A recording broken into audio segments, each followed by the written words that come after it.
Yes. Okay. So I believe that was our friend Billy.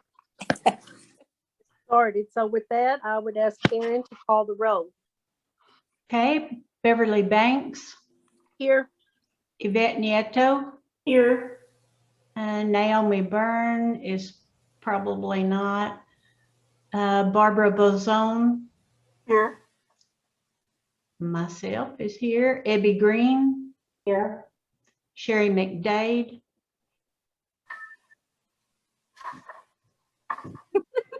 Sherry Here. McDade, there she is. Here, I'm sorry.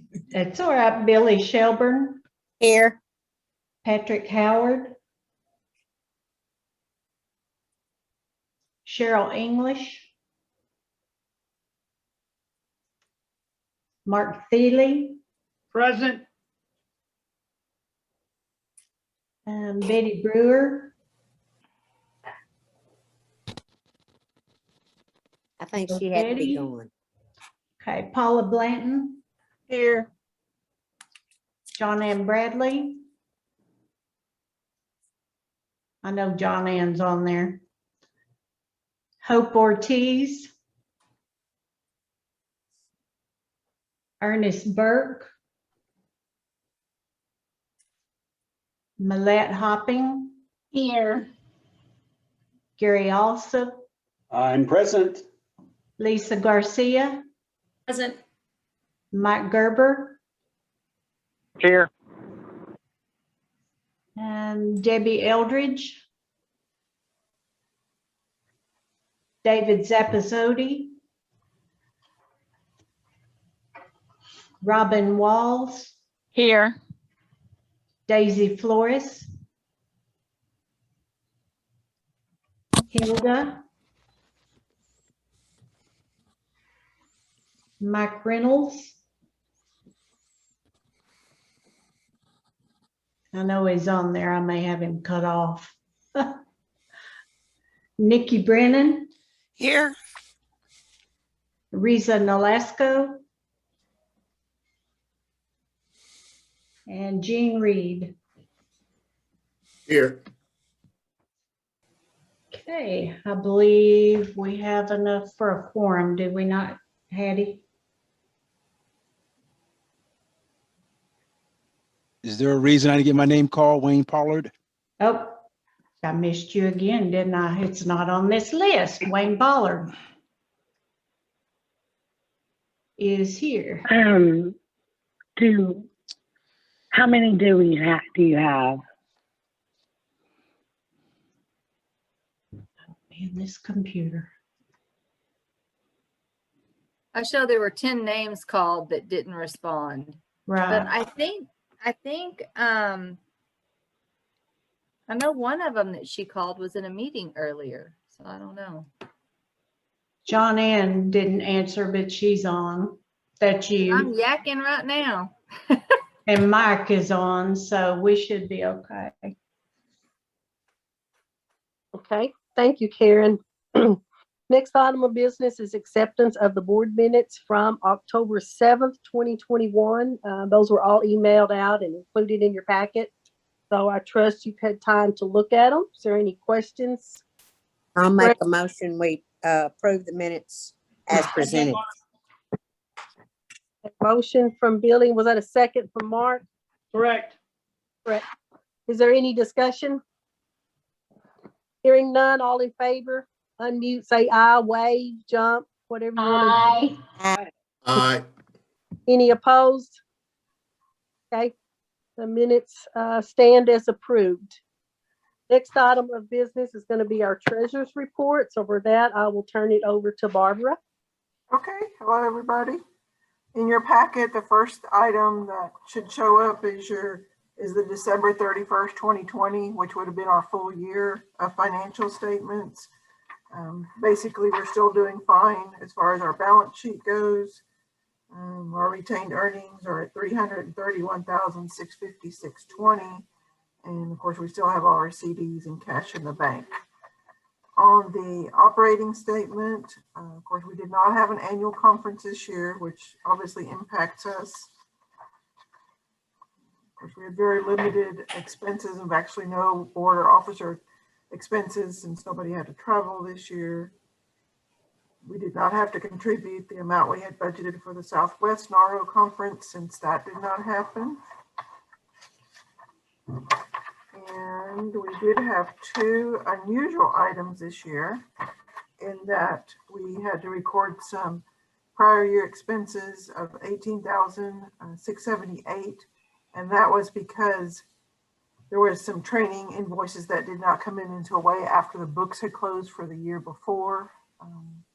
So those had to be recorded. And then the other thing was that the board had agreed to bring the Scholarship Foundation up to $100,000. And so we did transfer the money to make that happen. That was $46,315.54. So we ended up with a net loss of $50,631.30, which of course the bulk of that came from the transfer to the foundation. So we pretty much had a break-even year. Our annual conference, we had projected income of $20,000. Actually had a net loss of $1,680 because we did have some expenses for that, even though the conference didn't happen. For training, we had projected $37,500, had a net income of $34,307, so pretty close. At our fall conference, we had projected income of $15,000, ended up with $16,615, so we met that. So that's pretty much the 2020 in a snapshot. I think all in all, we came out okay. Okay, is there any questions, Barbara? And then you also have the February 28th, 2021 statements in your packet.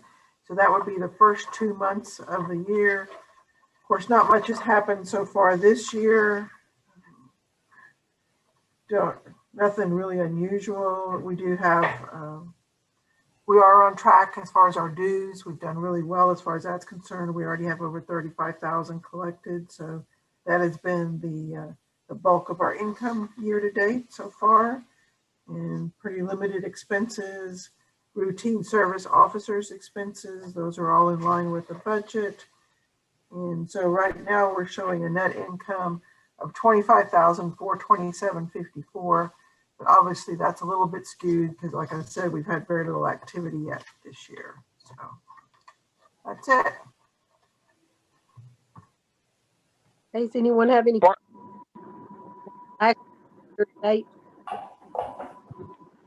Beverly, this is Mike. Could I ask Shelley, have we ever given thought to a payroll protection plan loan, forgivable loan? And is that something that I'm not sure how that would work. I know a couple of organizations here in Austin have taken advantage of that program, largely because they haven't been able to do conferences.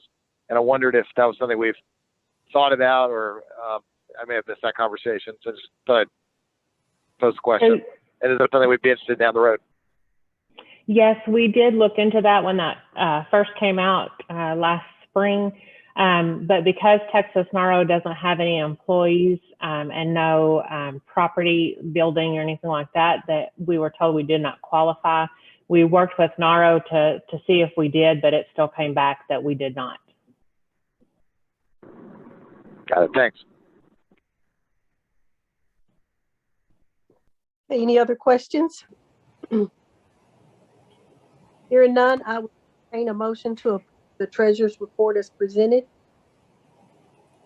I'll make the motion. And I'll second. Who was the second? Let.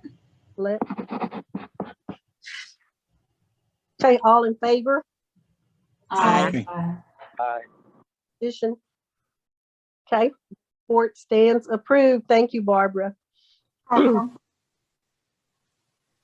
Okay, next item of business is the president's report.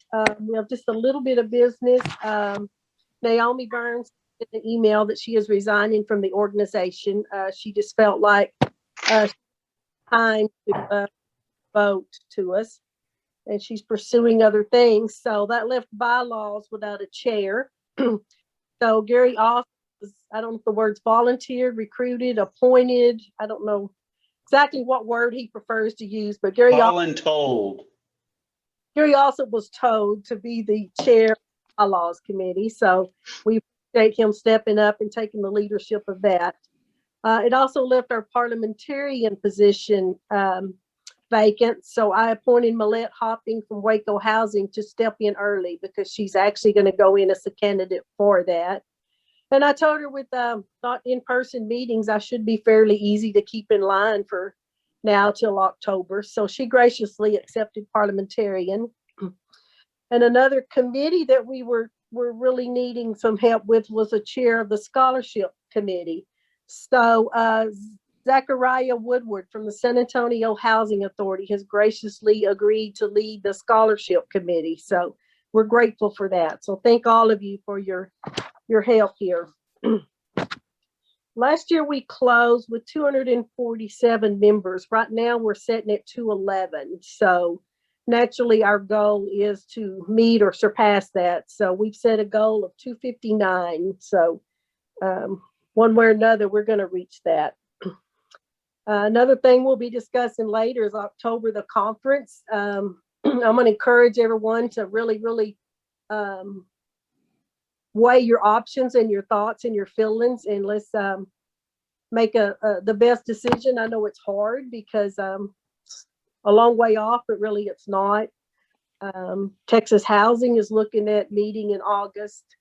Rural Rental is still kind of up in the air for October, but Shelley's going to need some guidance. So let's really think how it affects our members, our training, our PD when we make that decision. It's not one we can take lightly. So I've been personally struggling with what's best for the organization. Me personally, I kind of been running wild myself. So I'm going to a conference end of this month, and I've been to one. So I'm kind of testing the waters. So I'm still living. So I guess it worked out okay. But like I said, when we get to that, really give it your best thoughts, because it's important to the organization that we do make the best decision for our entire membership. And that would conclude the president's report. So we will move on to committee reports, and as always, we'll accept them at the end. The first one is going to be the professional development, the lovely Sherry McDade. Hi, guys. I provided a written report last night. I hope you got it in your packet. Our committee did meet yesterday. There was just a few of us there, but I really appreciate the people that were able to attend. The main conversation at our meeting was really thanking Hattie and Shelley for all their work on putting this conference together and getting some sessions in and people to come in and present. I have not been very effective probably for Hattie, because it's been such a crazy year trying to keep things going. So we really do appreciate all of your help with getting this conference together. Hattie did let us know, and I'm sure they'll do their report. We are talking about, there's a discussion about having a in-person fall conference in October. And that's something that I think we all are looking forward to if we can do it safely. But I have a written report that I presented. If anybody have any questions, just let me know. Okay, does anybody have any immediate questions for Sherry? Anybody except for Jean Reed? Oh, Wayne, don't ask me nothing. Including Jean and Wayne, are there any questions? Okay, hearing none. Was Abby Green on the call? I don't remember. Okay, so we'll turn it over to you for the housing report. Okay, thanks, Beverly. Greetings, everybody. Hope you're having a good day. We did have our meeting yesterday. It was at 2 p.m. We had 11 people present. I opened the floor by asking for input on what topics they might like to discuss. And so we all ended up discussing 3 major topics. And they were the eviction moratorium, where Texas Supreme Court has said that the moratorium would be over at the end of March, but the CDC says it's June. So we had a little bit of confusion about that, and we're going to do some more research on that, on the eviction moratorium. The other thing we talked about, Lisa Garcia brought up universal vouchers, housing vouchers. So HUD is considering doing that. We discussed them and portability vouchers. So they're just trying to get input on what would that look like. So that was interesting to find out that they're considering that. Lastly, we talked about HUD wanting to have more oversight of our voucher programs.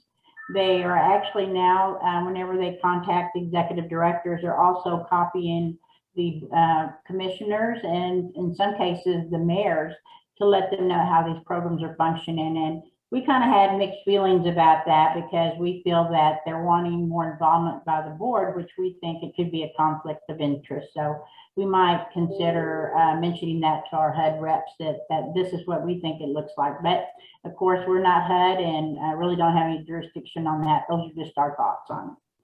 And so those were the 3 topics that we discussed. And I was really glad to see that we had 11 people present. Everybody contributed. And so we had a good afternoon. So that is our report. If there are any questions? No? Okay, that's it then. Thank you, Abby. Madam President, I'm just wondering whether or not I understand that not everybody's going to be able to make the full meeting, whether or not we might pull some new business up. It's out of order, I understand, relative to the candidates. Okay, so you want to pull item 7 up? If that's okay. Yeah, I have no problem with that. I hope everybody got to attend the Meet the Candidates that was preceding this meeting. There's also been other times they have presented and sent various emails and information out from the candidates. Of course, as y'all all know, Patricia will be running those, but Senior Vice President, we have Marsha Parham Green and George Guy both running. And with that, I will turn the floor over to either Mark or who wants to speak on that. Yeah, unfortunately, I wasn't able to join for the presentation, but I do think we have an outstanding senior vice president candidate for president, and 2 very qualified candidates for senior vice president. But I did want to put on the floor that in my own opinion, I feel like the moment really calls for George Guy and his strengths. And what I was hoping to see after discussion was whether or not the board would be willing to resolve in support of Patricia and Mr. Guy. Do you need a vote for that? I mean, I really liked Guy's presentation. Yep, I agree. I support endorsing George Guy. I've heard both of them multiple times. I've had the advantage of doing that, and I've worked with Marsha on PD at National, but George Guy is my guy.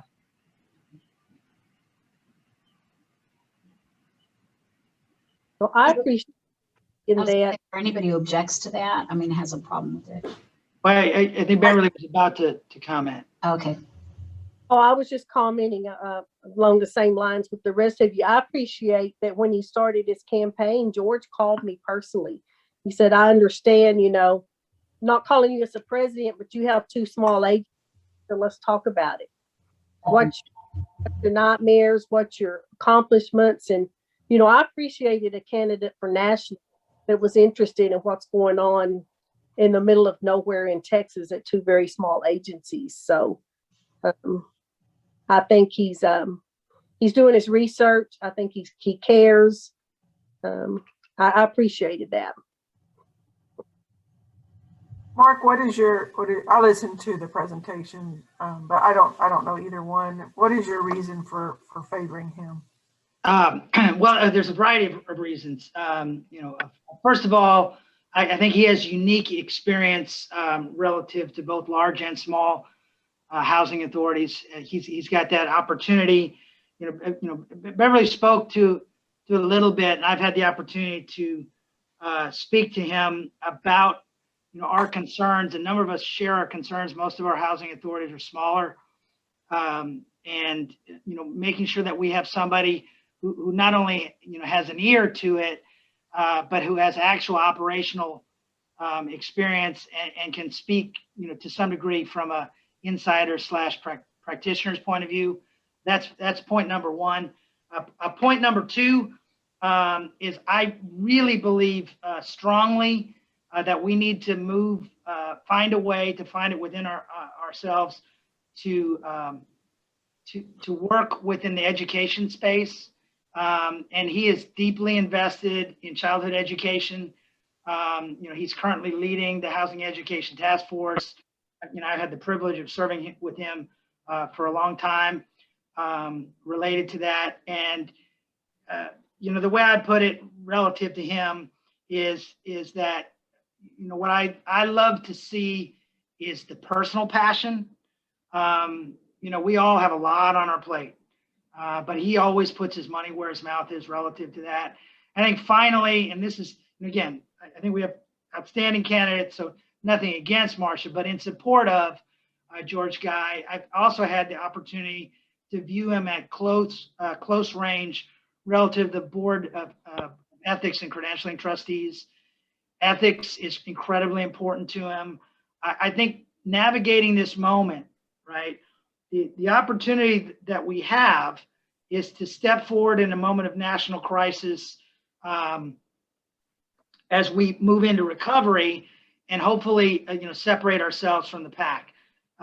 There's never gonna, I kind of said this during the Obama administration, but certainly it's true now.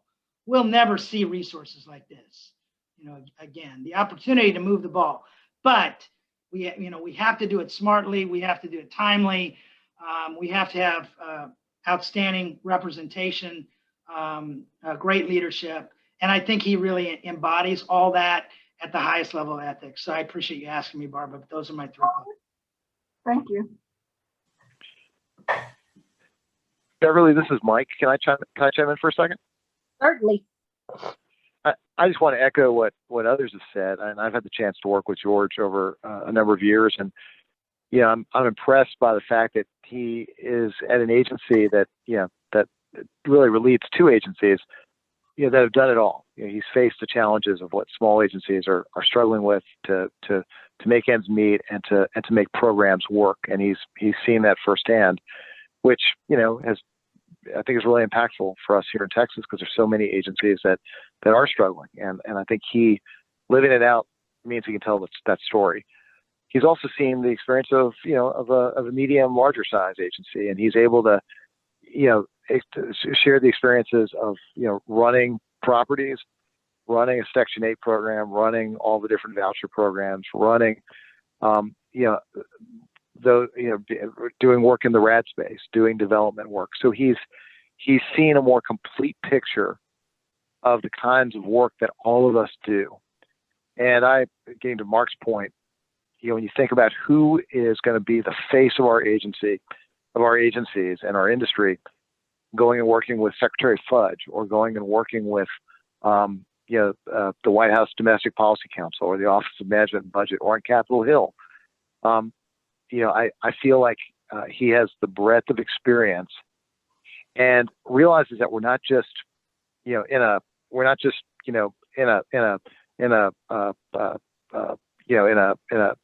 2 by ourselves, in a silo by ourselves, but that the work we do has to interplay with healthcare and has to interplay with education and has to interplay with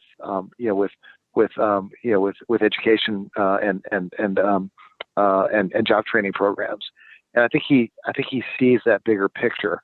And I think that's where all of us sort of see ourselves going to. We all want to try to do more to lift more people up out of poverty.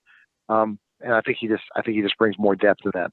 Last thing I'll say, George also at his agency has a pretty cool thing called it's a leadership academy where he really tries to work to lift the talents and skill sets of everybody at every level within his agency. And so advancing their professional development in a real local, tangible, person by person way has been something that he's been doing for quite some time, and something that I've actually gotten really interested in as maybe something that I can use at my agency, because some things we do well and some things we don't do so well, and that's an area where we don't do so well. So I've been able to really learn some things from him, and in that process of seeing where his heart is and where his passion is. And I think he's just phenomenally articulate, and I think would be a really great voice for all of us. So I think, with that, I would like to if we might resolve to support the candidacy of George Guy for NARO Senior Vice President, that would be the motion. I'll second. I have a motion from Mark Thiele that we endorse Senior Vice President candidate George Guy. I have a second from Millette Hopping. Is there any additional discussion? Hearing none, all in favor, please vote aye. Aye. Aye. Aye. Is there any opposition? No opposition, but I need to abstain. That was gonna be my next question. Yeah, so we've got Sherry abstaining. Is there anyone else that wants to abstain from voting? Okay, hearing none, the motion passes. So guess y'all can pass it on to George Guy. Congratulations that Texas NARO will be endorsing him. And Beverly, I'm happy to share the moment, but I'd be equally privileged to endorse the candidacy of Patricia for president of NARO. So I can just amend that emotion. Yes, I'll second that as well, yeah. This is, separate. Mhm. Oh, you'll do it a separate? Yeah. Okay. So I have another motion that we endorse Patricia Wells as senior president candidate with a second by Millette. Any discussion? All in favor? Aye. Aye. Aye. Opposed? Anyone abstain? Okay, Sherry again. Okay, passes. Well, thank y'all. Thank you all. I appreciate your allowing that to go out of order, Madam President. Sure, no problem. Yes, thank you very much. And Karen, I Beverly, saw Patrick Howard had late, so if you can get him added to the roll call before we go. Thank you. Is anyone else that missed roll call that we need to add? Hey, let's pick that. Beverly, can I have one more quick thing? I just want to. I know that several people who are on the call. I'm proud to be a supporter of George, and as several of you are supporting George's candidacy in your individual capacity, as well as through Texas NARO. If there are folks who have not individually endorsed George, I mean, if you would like to, if you would let me or Mark Thiele know, we would very much love to include you. You know, these things matter, and all of us on the call have been, leaders in different ways at the national level, and others look to Texas and how we vote and do things. And so, if you would be interested in joining up, I'm grateful to Millette and to Yvette and to others and Patrick and others and Jean who have already endorsed George in their individually. But if there's others who would like to do that, I would be very pleased to add you to that list. Thank you, Mike. And I might add, we can endorse all day long, but you still have to go vote. So when voting is open, it is critical to these candidates that you go vote. Otherwise, the endorsement is just ink on the paper. So when the time comes, please vote. I'm sure there'll be lots of reminders out there. So is there anything else on the new business item before we pick back up with committee reports?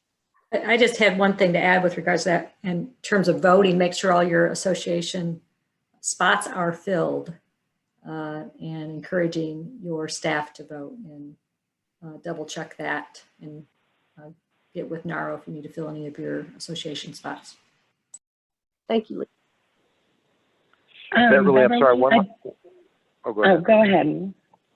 I was going to say that I know Mark has to pull away, and I know I do too. Unfortunately, at 3:00, I'd love to be part of the conversation about the reinstatement of or trying to have an in-person conference. if there's any way to move that item forward, I'd be grateful. And I'm not sure, I was going to ask Shelley exactly where we're going to discuss. Is that going to be under your service officer report, Shelley? Yes, I was just going to ask for direction at that point. We have been in contact with the hotel. We'll be at the Austin Sheraton Capitol if we choose to be in person. They have assured us that they are taking all steps to make sure that any in-person meetings will be able to be held safely. We are kind of gathering that people are tired of Zoom. They want to meet in person. I have several vendors who just continue to call and ask.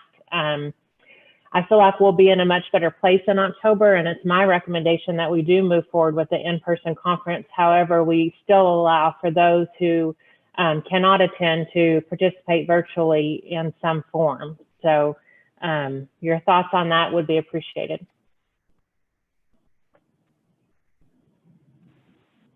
That sounds good to me. This is Barbara.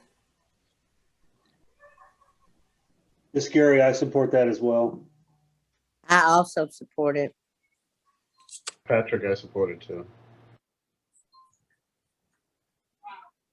I guess we should just ask, does anyone oppose us trying to with an in-person conference? Can I just, Beverly, Shelley, does that entail us signing contracts now and locking us in? And what if something changes or happens? Where does that put us? The hotel has been extremely flexible. I could probably hold them off for another month or two on signing contracts. And even if we did sign contracts and something changed, they would be willing to work with us. They've worked with us through this whole process. I don't think there would be a problem, but I definitely could probably hold them off to sign contracts till summer. Go ahead and put a hold on the dates if you prefer that we do that. Put a hold on the dates and sign contracts midsummer. Not necessarily. I wonder if it seems to be the consensus here, and that's something we discussed too. And I certainly would support meeting in person, but we just don't know, what's going to happen and, what's the liability and the cost to the association. Well, and we make sure all of our contracts have a clause in there that if we have to cancel for some reason, due to COVID, we have a force majeure clause. So we would be covered regardless in any contract that we sent to Beverly for signature. We'd make sure that was included. So we've been very fortunate. We've not had any penalties that we've had to pay across any of the Southwest associations. So good. I would certainly support in person if possible. So is that all the direction you need, Shelley, or would you rather it be a formal motion? I would appreciate a motion. Just okay. I'll make a motion that we meet in person in October. I'll second it. John Ann was second. By Billy, second by John Ann, that we have an in-person meeting in October for our fall conference. Any discussion? Hearing none, all in favor, please say aye, wave, jump, thumbs up. Aye. Aye. Is there any opposed? And again, I'll ask if anyone wants to abstain. Okay, Shelley, there's your direction. thank you so much. Hey, Shelley, this is Mike again. Speaking on behalf of Patrick and myself, I think both of us are really enthusiastic that folks are going to come back to Austin. We're excited that it's going to be that'll be the first conference when we're all able to be together, and that's a great thing. And if we would love to, and I'll work out the details with Patrick, but we would love to jointly host a welcome reception for everybody when folks come back. So. Okay, that's great. I'll make those notes and we'll definitely be in touch with you guys as we start planning that conference. Patrick's got the alcohol tab. I was running my notes. Good for Patrick.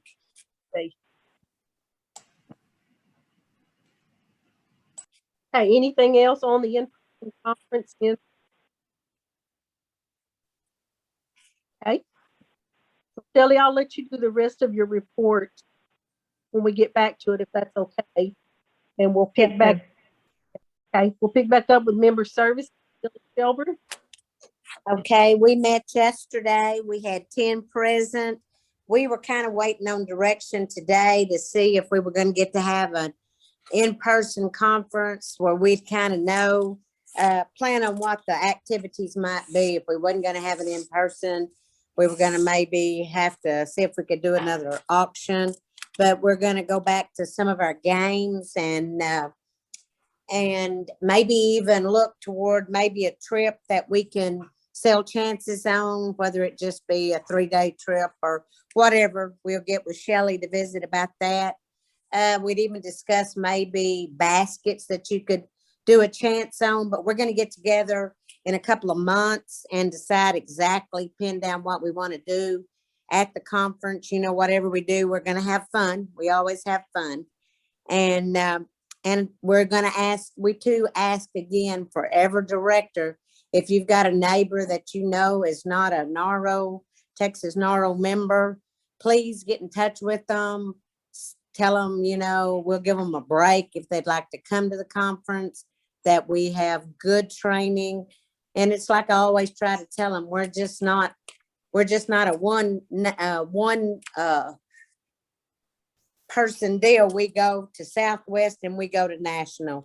So I always try to tell them we've got people working for us at all times. So if you got a neighbor, please give them a call. And I guess that's my report today. And I will type it up and send it in. Okay, thank you, Billy. Does anybody have any questions for member service? Okay, hearing none, we'll move to CR&D. Patrick Howard. Thank you. So we had essentially about 5 participants. Essentially, we talked about initiatives that we were all undertaking related to community revitalization that included multiple funding sources. So we talked about the likes of utilizing, obviously, low-income housing tax credit projects, which I think San Benito was involved with. We talked about the challenges associated with relocation as well. We talked about the TDHCA's multifamily direct loan program, in addition to the Housing Trust Fund, which my agency is using, in addition to the City of Austin, who passed an affordable housing bond almost 2 years ago, and they have what they call the rental housing development assistance program, which we are utilizing as well. We talked a little bit about the ability to influence the tax assessor's view on making mixed use developments all tax exempt, and San Antonio shared an example of whereby they were able to accomplish that. So we are all looking forward to, well, additionally, even though it's part of legislative, we talked about briefly the three article proposed bills being discussed today and maybe tomorrow and other day, you know, some days in the future, related to housing authorities. And some of us were asked to testify and or submit letters, but we know that legislative was going to be talking about that. So, and we are looking forward to summer fall discussion where we will see new PFC language that may have an impact on how those developments go in the future. And that was essentially it. Okay, thank you, Patrick. Does anybody have questions for Patrick? Okay, hearing none, I'm going to deviate again a little bit because that's how I live. This is how I roll. So I'm okay going out of order. I see Eric. Well, did he go? I saw Eric on. Is he off, Gene, or is he on? Yeah, it looks like we just lost him. We lost him? Yeah, I would assume he's going to log back in. Okay. Well, I may go ahead and let's go ahead and start next with legislative with Eric and Jean Reed, because I had promised Eric in the essence of his time and his schedule that we would accommodate him whenever it was convenient for him. So we'll deviate and drop down to legislative and then pick back up at commissioners. So I turn the floor over to Mean Jean from Abilene. Gina, I didn't say too much, did I? I was trying not to. No, that's fine. That's fine. That's good. So we had a pretty lively discussion. We had a couple of presenters that spoke about national and state issues.